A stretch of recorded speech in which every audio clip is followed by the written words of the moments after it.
नमस्कार दोस्तों, मैं हूँ अर्चना त्यागी।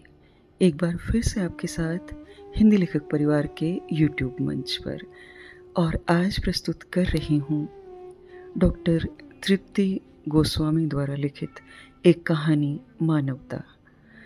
इस कहानी को उनके कहानी संग्रह कुछ तेरे मेरे दरमियाँ से लिया गया है, तो प्रस्तुत करती हूँ उनकी यह रोचक और समसामयिक रचना मानवता। यार, पूरा माहौल बिगाड़ रखा है इस शर्मा के बच्चे ने। किसी दिन बहुत बुरा होगा इसके साथ। चाय की चुस्की लेते हुए तिवारी जी ने दीक्षित जी से कहा। दीक्षित जी ने कहा, हाँ यार, कुछ तो सोचना ही होगा। फिलहाल तो चल थोड़ा टहल कर आते हैं, फिर क्लास लेने जाएंगे। प्रिंसिपल नहीं है, जब तक थोड़े मज़े करते हैं।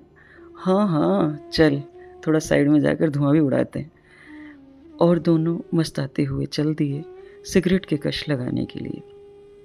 तिवारी जी हिंदी के और दीक्षित जी संस्कृत के शिक्षक हैं। दोनों ही नवोदय विद्यालय में पदस्थ हैं। नवोदय विद्यालय परिसर लगभग 60 एकड़ की वनाच्छादित भूमि से सीमेंटेड रोड वाले रास्तों से जुड़ा हुआ है और हर मोड़ पर शानदार दृश्य हैं। इन इमारतों में सुंदर पुराना क्वाड, आधुनिक बुनियादी ढांचे और नए बने छात्र हॉस्टल और स्टाफ हाउस शामिल हैं। करीबन 500 विद्यार्थी और 50 शिक्षकों का स्टाफ है।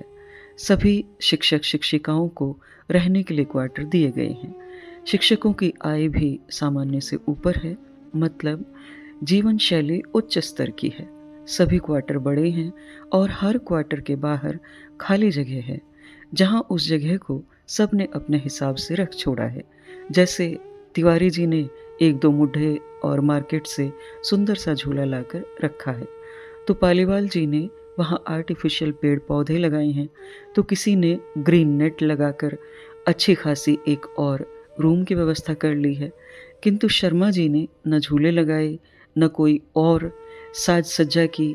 उन्होंने वहाँ एक गुलाब का, एक तुलसी का और बाकी सब जगह फल और सब्जियां लगाई हैं। शर्मा जी के परिवार में पति पत्नी और मात्र एक बेटी, 3 सदस्य हैं। बेटी उसी विद्यालय में अध्ययनरत है। यही बात वहाँ रह रहे दूसरे शिक्षक समझ नहीं पा रहे हैं कि घर में मात्र 3 सदस्य हैं, फिर भी शर्मा जी को हर चीज से इतना लालच क्यों है। आए दिन वे सभी की हंसी का पात्र बनते हैं। बहुत अजीब सी बातें शर्मा जी के बारे में सुनने को मिलती हैं, इसलिए सब शर्मा जी से कन्नी काटते हैं। वैसे शर्मा जी भी ज़्यादा किसी से बात नहीं करते हैं। वे सदैव अपनी दुनिया में खोए रहते हैं। तभी तो सब कहते हैं कि शर्मा यूं तो कंजूस है, बोलने में भी कंजूसी करता है। शर्मा जी का व्यक्तित्व बहुत अजीब गरीब है। अच्छी खासी आय, फिर भी हरकत 2 टके की। शाम को दीक्षित जी, तिवारी जी, पालीवाल जी, विश्वकर्मा जी और भी 2-3 शिक्षक टहलने निकल जाते हैं। इस बहाने उनकी गपशप भी हो जाती है। ऐसे ही एक शाम को सब टहलने गए, पर पालीवाल जी बोले कि यार, इस शर्मा का क्या किया जाए। मुझे तो इसके साथ कहीं भी जाने में बहुत शर्म आती है। अब कल की ही बात है, अपन जब दुबे जी की लड़की की शादी में गए, तब यार वहाँ से शादी का बचा खाना ले आए। भाई दुबे जी ने तो इंसानियत के नाते कह दिया कि जिसे भी खाना ले जाना हो तो ले जाओ, और ये महाशय सच में झोले भर कर ले आए। अपने साथ जाते हैं तो अपनी भी इज्जत के कचरे हो जाते हैं। तिवारी जी बोले, हाँ, है तो यह बड़ा लिच्चड़ आदमी। अरे इसका कुछ नहीं हो सकता, गुप्ता जी बीच में बोले। आप लोग कह रहे हैं इसने बचा हुआ खाना भी नहीं छोड़ा, तो सुनो आप लोग। भाई खाने की बात तो दूर, अरे मैंने कितनी बार इसे देखा अपने कैंटीन में जिस कार्टन में सब्जियां आती हैं, ये उन कार्टन को भी नहीं छोड़ता, ले जाता है अपने घर। ये 1 नंबर का कबाड़ी है, कबाड़ी।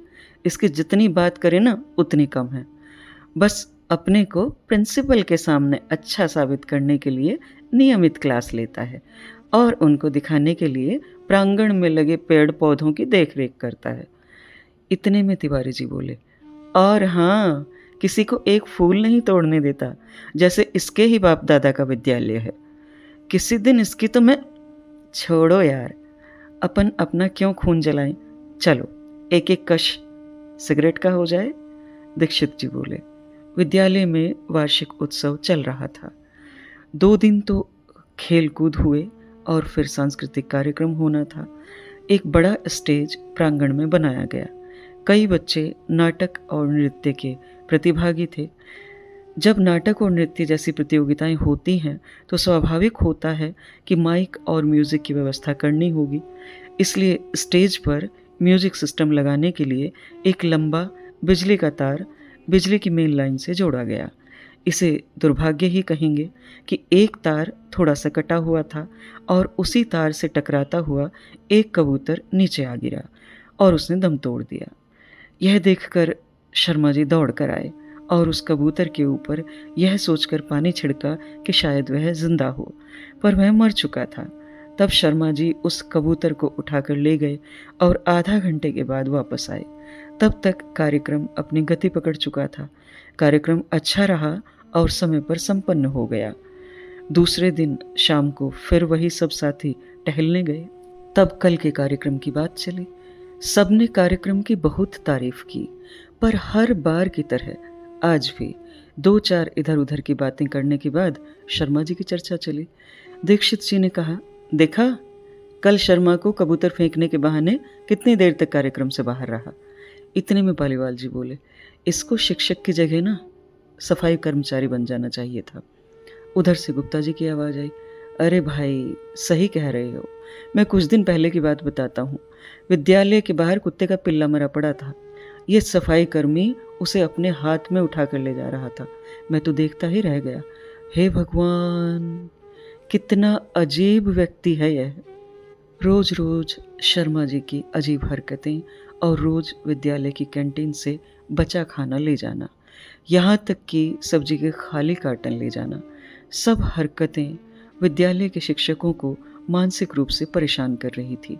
और इन्हीं परेशानियों के कारण सबने आपस में विचार विमर्श कर निर्णय लिया कि एक शिकायत पत्र लिखकर प्रादेशिक कार्यालय में दे दिया जाए और इसकी हरकत बताकर यह भी जानकारी में लाया जाए कि इससे विद्यालय की प्रतिष्ठा पर बुरा असर पड़ सकता है।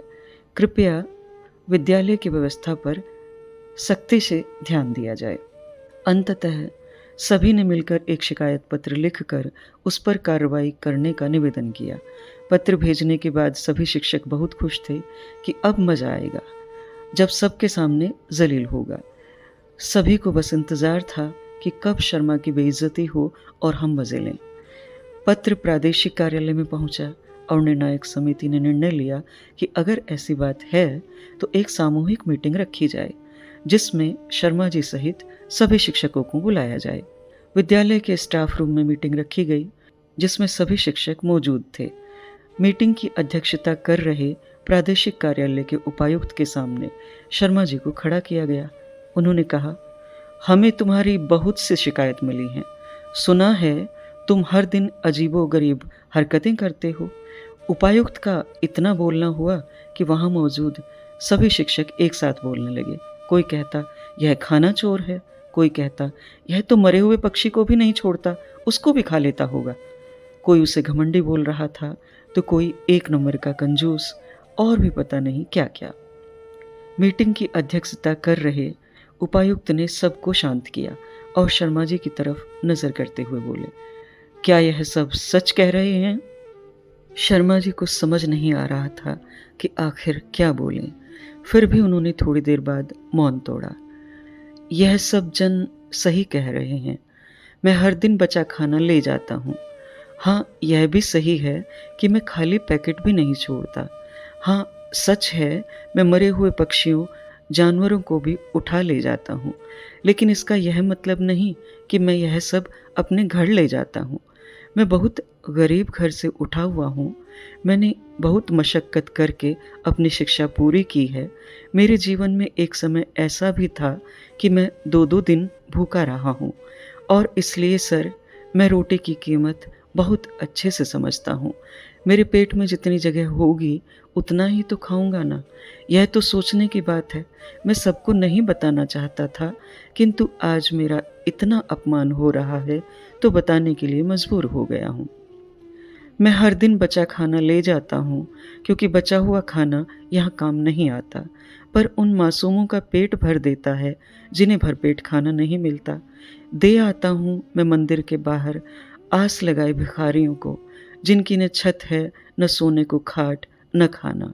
सर, मैं उन पक्षियों को भी उठाकर ले जाता हूँ, इसलिए नहीं कि मुझे उनसे अपना पेट भरना है, बल्कि इसलिए कि मुझे उनसे प्रेम है, सहानुभूति है। जब कोई व्यक्ति मरता है तो अनेक लोग उसकी शव यात्रा में जाते हैं सर। पक्षियों को मैं मरने के बाद उन पर गाड़ी का पहिया या उन्हें किसी के पैरों तले कुचलता हुआ नहीं देख सकता हूँ, इसलिए मैं किसी मैदान में गड्ढा खोद कर उनको दफना देता हूँ। रही बात कैंटीन के खाली कार्टन की, तो सर, मैं उनको अपने घर नहीं ले जाता। मैं उनको बेचकर जो पैसे आते हैं ज़रूरतमंदों को दे देता हूँ, ताकि उन पैसों से उनका थोड़ा काम निकल सके। सर, मेरी आय पर्याप्त है कि मैं अपना आराम से गुजारा कर सकूं, पर उन गरीबों के लिए हम नहीं सोचेंगे तो कौन सोचेगा। मैं यह भी बता दूं कि मैंने अपने क्वार्टर के बाहर फल सब्जी के पेड़ पौधे लगाए हैं। इसलिए नहीं कि मैं फल सब्जी खरीद नहीं सकता, बल्कि इसलिए कि मैं उन फल सब्जियों से ज़रूरतमंदों की मदद कर सकता हूँ। मैं विद्यालय के प्रांगण में लगे पेड़ पौधों की भी नियमित देखरेख करता हूँ और नहीं तोड़ने देता किसी को एक फूल भी, क्योंकि फूल पौधे पर अच्छे लगते हैं। यह हमारे विद्यालय को सुशोभित करते हैं। मुझे लगता है जैसे उनमें भी जान है। अगर उनको तोड़ेंगे तो वे मुरझा जाएंगे और थोड़ी देर बाद सबके पैरों में आएंगे। पौधों पर लगे फूल किसी एक जन को नहीं, सबके मन को भाते हैं सर। इतनी बात कहकर शर्मा जी नीचे मुंह कर अपनी आंखें पोंछते हुए कहते हैं, आप चाहें तो मेरे साथ चलकर देख सकते हैं कि मैं कब और किसको यह सब ले जाकर देता हूँ, और फिर भी आपको लगता है कि मैं गुनहगार हूँ, तो आप जो कहेंगे मैं हर सजा भुगतने को तैयार हूँ। स्टाफ रूम में बैठे सभी शिक्षक और मीटिंग के प्रमुख भी अपने आंसू नहीं रोक पाए। सभी हाथ जोड़कर नतमस्तक होकर शर्मा जी के सामने खड़े हो गए। उस दिन के बाद उन गरीबों के लिए भी कैंटीन में खाना बनने लगा। जब 15 अगस्त आया तो झंडा वंदन के बाद पूरे विद्यालय के सामने शर्मा जी को अपने सत्कर्म के लिए सम्मानित किया गया। यह थी डॉक्टर तृप्ति गोस्वामी द्वारा लिखित उनकी एक प्रेरक कहानी मानवता, जिसे उनके कहानी संग्रह कुछ तेरे मेरे दरमियाँ से लिया गया है। मैं आशा करती हूँ मेरी आवाज़ में यह कहानी आपको अवश्य पसंद आई होगी। कहानी को लाइक करें, कमेंट करें और अन्य साहित्य प्रेमियों के साथ साझा भी अवश्य करें। ऐसी ही और कहानियाँ सुनते रहने के लिए चैनल को सब्सक्राइब करें।